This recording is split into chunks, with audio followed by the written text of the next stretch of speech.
नमस्कार, स्वागत है आपका हॉर्नबिल टीवी भारत पर। आइए देखते हैं अब तक की खबरें।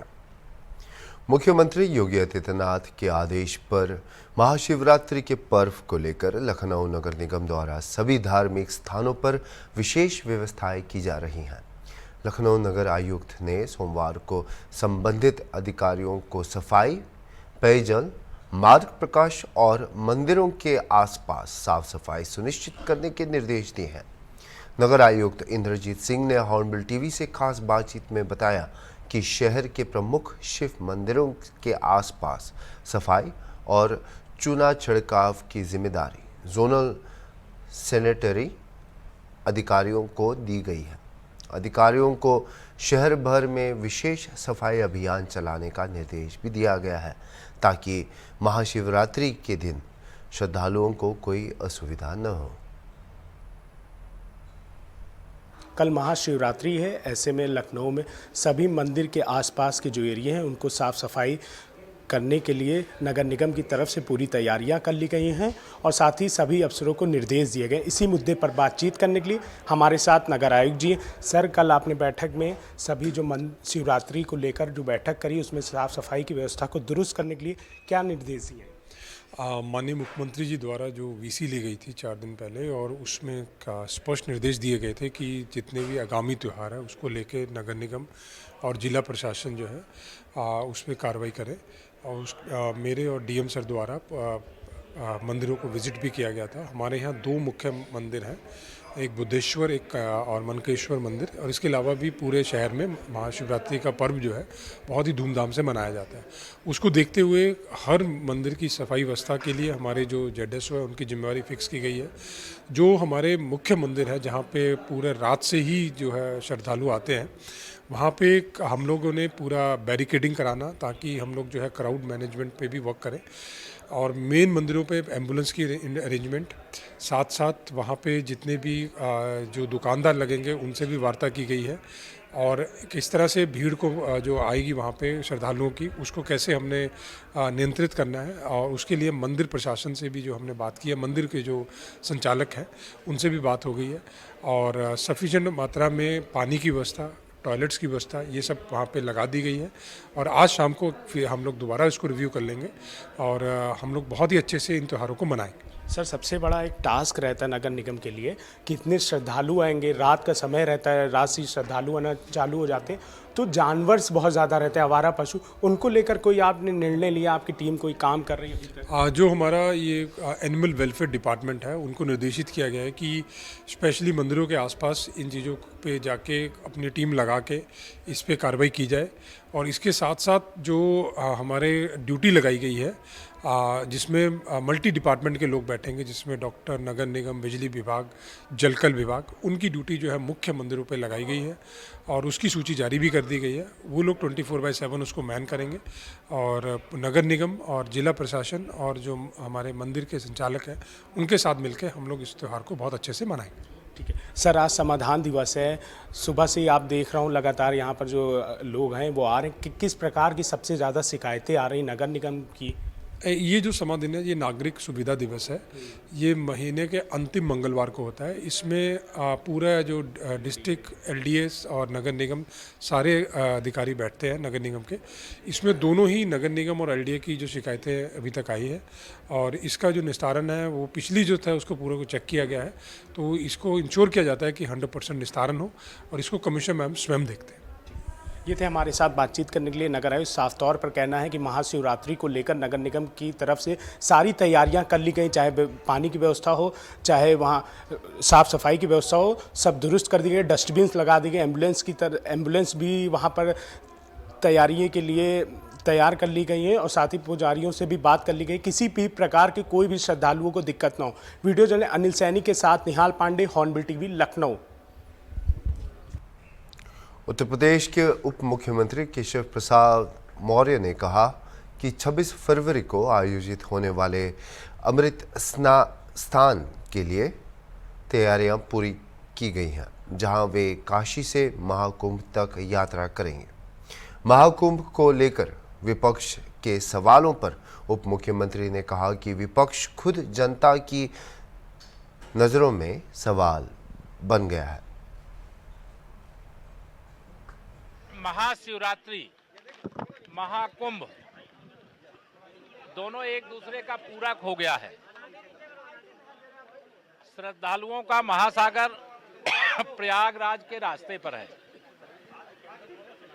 सरकार की ओर से विशेष तौर से आवागमन को लेकर के लोगों को असुविधा ना हो, आस्था की डुबकी लगाने में असुविधा ना हो, जो बड़े बुजुर्ग आए उनको घाटों तक पहुंचने में असुविधा ना हो, इन सारे विषयों को ध्यान में रख करके ये महाशिवरात्रि के अवसर पर आखिरी जो अमृत स्नान 2025 के महाकुंभ का है, इसे सकुशल संपन्न कराना सरकार का संकल्प है। और मुझे पूरा विश्वास है कि बाबा भोले बाबा की कृपा से, गंगा मैया की कृपा से सब अच्छा होगा। सर, आप लोग महाकुंभ को लेकर लगातार बात करते हैं, लेकिन विपक्ष सवाल खड़े कर रहा है, हर रोज नए सवाल लेकर आ रहा है, महाकुंभ को लेकर तमाम तरह के आरोप लगा रहा है। विपक्ष जनता की नजर में स्वयं सवाल बना हुआ है। महाकुंभ में आस्था की डुबकी लगाने वालों का जो सैलाब आ रहा है, वह अगर विपक्ष समझे तो उसके गाल पर जोरदार तमाचा है, अगर ना समझे तो उसको जब चुनाव होगा तब तमाचा लगेगा। महाशिवरात्रि पर्व की तैयारी पूरे प्रदेश में धूमधाम के साथ मनाए जाने को लेकर सभी मंदिरों में साफ सफाई के साथ साथ सुरक्षा व्यवस्था को चाक चौबंद किया गया है। उन परिसरों को पूरी तरह से स्वच्छता करने के निर्देश दिए गए हैं, जहां पर महाशिवरात्रि का पर्व, बाबा भोलेनाथ का पर्व धूमधाम के साथ मनाया जाएगा। और कई जगहों पर, कई शहरों में प्रदेश में शिव बारात भी निकलने वाली है। हमारी सरकार ने सारी व्यवस्थाओं को चाक चौबंद करने के निर्देश दे दिए हैं और हर स्थिति में बेहतर से बेहतर सुंदर ढंग से महाशिवरात्रि का पर्व पूरे प्रदेश में धूमधाम के साथ, प्रदेश की जनता के साथ हम सब मनाने वाले हैं। सर, मुख्यमंत्री योगी आदित्यनाथ ने कहा है कि गैर सनातनी को समाजवादी पार्टी सरकार ने प्रभारी देखिए, बनाया गया था कुंभ। आप जानते हैं कि समाजवादी पार्टी के डीएनए में हमेशा सनातन संस्कृति को ठेस पहुंचाने वाली बातें कही जाती हैं और आचरण से भी यही वो प्रदर्शित करते हैं। चाहे महाकुंभ हो या अयोध्या का राम मंदिर या काशी विश्वनाथ की बात हो या मथुरा में, वृंदावन में भगवान कृष्ण को लेकर के चर्चाएं हों, हमेशा समाजवादी पार्टी के लोग सनातन धर्म के खिलाफ अनर्गल टिप्पणी करते रहते हैं। प्रदेश की जनता कभी स्वीकार नहीं करेगी। आने वाले दिनों में इनको हिसाब चुकता प्रदेश जनता करने वाली है। प्रदेश में जो इन्होंने विभेद खड़ा किया था, जाति से जाति को लड़ा करके, महाकुंभ ने सब कुछ मिटा करके समवेत स्वर में सनातन की संस्कृति को चरमोत्कर्ष पर पहुंचाने का काम किया है। सच्चाई है, आप जानते हैं कि जैसी सोच होती है वैसे ही आपको आंखों से दिखता है। प्रभु ने स्पष्ट रूप से कई बार इस प्रकार की बातों का उल्लेख किया है। जैसे मन में आपके विचार आएंगे वैसा ही आपको दिखाई भी देगा। सर, लोग पूछ रहे गिद्ध कौन है? ये तो आप लोग विश्लेषण करिए। बजट सत्र के दौरान कांग्रेस विधायक दल की नेता आराधना मिश्रा मोना ने मुख्यमंत्री योगी आदित्यनाथ के बयान पर प्रतिक्रिया देते हुए कहा कि इंसान वही सुनता है जो वह सुनना चाहता है।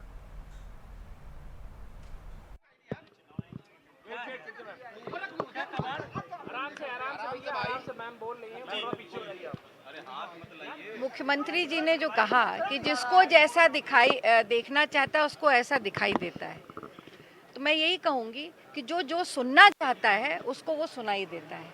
ये विपक्ष की आलोचना नहीं थी। हमने जो वहाँ पर प्रदेश के जो श्रद्धालु देश विदेश से आए थे, उन्होंने जो समस्याओं का सामना किया, अव्यवस्था का सामना किया, एक दुखद घटना हुई जिसमें सरकारी आंकड़ों के हिसाब से 30 लोगों की मौत होती है भगदड़ में। ये सारे ऐसे विषय थे जो सरकार के सामने हमने रखे, विपक्ष ने रखे। तो अगर वो उसको आलोचना की तरह सुनना चाहते हैं तो ये तो उनकी इच्छा है। मुख्यमंत्री जी ने कहा कि एक गैर सनातनी को कुंभ का प्रभारी बनाया था समाजवादी पार्टी सरकार ने। देखिए, सरकार की सामूहिक जिम्मेदारी होती है किसी भी निर्णय को लेकर के। इतने बड़े आयोजन को चाहे पिछले सरकारों ने किया हो या अब की सरकार ने किया हो, ये पूरी सामूहिक जिम्मेदारी कैबिनेट की होती है। Ma'am, deputy CM Brajesh Pathak ji ने जिस तरह से बयान दिया कल, बिना नाम लिए मुलायम सिंह यादव पर जो टिप्पणी की है, मैम कैसे देखते हैं? देखिए, जो भी व्यक्ति, ये सदन की परंपरा भी रही है और नियम भी यही है कि जो सदन का सदस्य नहीं है उस पर किसी भी तरह की टिप्पणी नहीं की जा सकती। और फिर भी नेता आदरणीय मुलायम सिंह जी इस सदन में मुख्यमंत्री के रूप में कई बार रहे हैं और उसके साथ साथ वो दिवंगत हो चुके हैं। इस तरह की टिप्पणी करना ये उचित नहीं है। समाजवादी पार्टी नेता शिवपाल यादव ने भाजपा सरकार पर हमला बोलते हुए कहा कि सदन के नेता और पूरी कैबिनेट जनता को गुमराह कर रही है।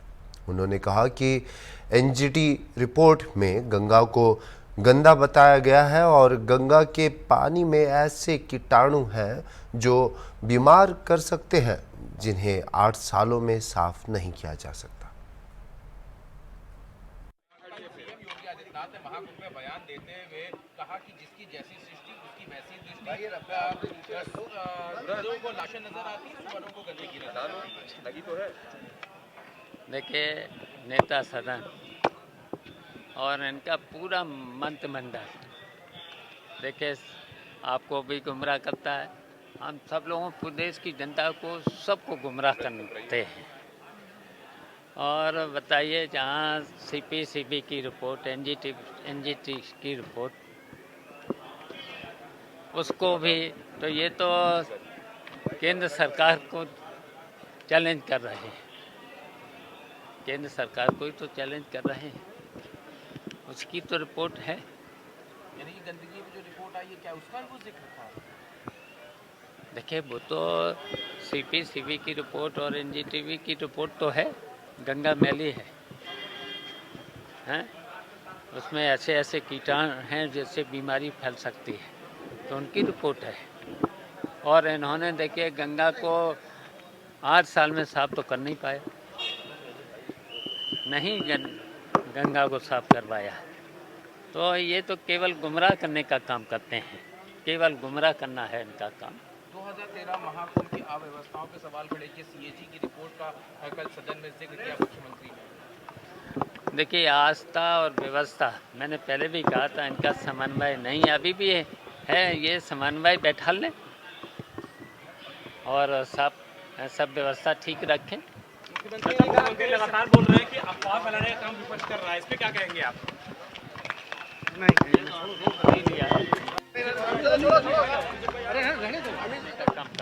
मुख्यमंत्री योगी आदित्यनाथ से और स्वर से तुलना कर रहा है, तो यही देख लो। राष्ट्रीय लोकदल आरएलडी की राष्ट्रीय कार्यकारिणी का विस्तार किया गया है। इस अवसर पर अनिल दुबे को आरएलडी का राष्ट्रीय महासचिव नियुक्त किया गया। पार्टी कार्यालय में जश्न का माहौल था, जहां कार्यकर्ताओं ने भंगड़ा ढाला और फूल मलाकर अनिल दुबे को स्वागत किया। इसके अलावा यशपाल बघेल और चंदन चौहान को भी राष्ट्रीय महासचिव नियुक्त किया गया है। युवा आरएलडी के राष्ट्रीय अध्यक्ष के रूप में अभिनय चौधरी की नियुक्ति की गई। पार्टी ने नेता जयंत चौधरी ने नई कार्यकारिणी को मंजूरी देते हुए पार्टी के उद्देश्य और कार्यों को आगे बढ़ाने की बात भी कही है। राष्ट्रीय लोकदल के राष्ट्रीय अध्यक्ष माननीय जयंत चौधरी जी ने राष्ट्रीय लोकदल का राष्ट्रीय महासचिव बनाया है और उन्होंने जो मुझे जिम्मेदारी सौंपी है, और वो जिम्मेदारी के बाद जिस तरह पार्टी के कार्यकर्ताओं ने, शुभचिंतकों ने, समर्थकों ने जिस तरह जो ये फूल माला हमें अर्पित की है, ये हमारे ऊपर कर्ज है और इस कर्ज को पूरा उतारने का प्रयास करूंगा। उत्तर प्रदेश में, पूर्वांचल में, मध्य प्रदेश में, बुंदेलखंड में पार्टी का जो जनाधार है, पहले से जो रहा है, जो किसी वजह से बिखरा हुआ है, उसको मैं संगठित करने का काम करूंगा। चौधरी चरण सिंह जी की जो विचारधारा थी, जो चौधरी अजीत सिंह जी की विचारधारा है, उसको मजबूत करने का पूरा काम करूंगा। पूर्वांचल में, मध्य उत्तर प्रदेश में पार्टी का प्रतिनिधित्व बढ़े, यहाँ पर लोग विधानसभा और विधान परिषद में जीत करके जाएं, यहाँ पर पार्टी की भागीदारी हो, इसके लिए हम लोग मिल करके सारे साथियों के साथ काम करेंगे। और आज जो उत्तर प्रदेश के हालात हैं, जिस तरह विपक्ष नकारात्मक राजनीति कर रहा है, विपक्ष के लोग आज पूरे देश में महाकुंभ, क्या विराट महाकुंभ हो रहा है और उस पर विपक्ष के लोग राजनीति करने का काम कर रहे हैं। सनातन धर्म का जो ये ध्वजा पताका चल रही है, उस पर भी राजनीति करने का काम कर रहे हैं। एनडीए की सरकार ने कुंभ में आए हुए लोगों का स्वागत किया, सत्कार किया और उम्मीद से ज़्यादा लोग आए, उसके बाद भी कोई दिक्कत नहीं हुई। लेकिन विपक्ष के लोग उसको जो आस्था है उसको अपमानित करने का काम कर रहे हैं। और हमारी जो एनडीए की सरकार है, राष्ट्रीय लोकदल एनडीए में सम्मिलित है, हम लोग समाज में भाईचारे के माहौल को बनाने का काम कर रहे हैं और कुंभ में वो भाईचारा दिखा भी है। तो आज जो स्थिति है उत्तर प्रदेश में एनडीए को मजबूत करने का काम माननीय जयंत चौधरी जी कर रहे हैं। और उत्तर प्रदेश में जो बजट आया है, उत्तर प्रदेश का बजट जो प्रस्तुत किया गया है, ये उत्तर प्रदेश के विकास के लिए है। उत्तर प्रदेश में किसानों के लिए, नौजवानों के लिए काम हो रहा है और कौशल विकास के ऊपर उत्तर प्रदेश सरकार ने बजट दिया है। और हमारे राष्ट्रीय अध्यक्ष जो देश के कौशल विकास मंत्री हैं, वो बेरोजगारों के लिए पूरे देश में रोजगार मेले आयोजित कर रहे हैं और ये इनमें बढ़ोतरी होगी। पूरे उत्तर प्रदेश को टारगेट करके रोजगार मेलों का आयोजन किया जाएगा। लोगों के स्किल डेवलपमेंट को बढ़ाने के लिए हमारे माननीय मंत्री जी, राष्ट्रीय अध्यक्ष जी काम कर रहे हैं। हम लोग उसमें पूरी तरीके से सहयोग करेंगे और आने वाले समय में 2027 को टारगेट मान करके राष्ट्रीय लोकदल को और मजबूत करने का काम करेंगे, एनडीए को मजबूत करने का काम करेंगे। यही हमारा लक्ष्य है और यही जिम्मेदारी हमें हमारे राष्ट्रीय अध्यक्ष ने सौंपी है और किसानों के उत्थान के लिए, किसानों के विकास के लिए। और मैं आपको कहना चाहता हूं कि पिछले 4 दशक इस देश में कांग्रेस की सरकार रही, लेकिन उन्होंने कभी खेत खलिहान का सम्मान करने का काम नहीं किया। उन्होंने स्वर्गीय चौधरी चरण सिंह को सम्मानित करने का काम नहीं किया। चौधरी साहब के सम्मान के लिए, उनको भारत रत्न देने के लिए हमारी पार्टी, इस देश के सारे किसान संगठन लगातार मांग करते रहे, लेकिन इन्होंने ध्यान नहीं दिया। ध्यान दिया इस देश के यशस्वी प्रधानमंत्री माननीय नरेंद्र मोदी जी ने। उन्होंने चौधरी साहब को, इस देश के किसान खलिहान को सम्मान करने का काम किया। इस वजह से हम लोग एनडीए में आए हैं और अब हम एनडीए को और मजबूत करने का काम करेंगे।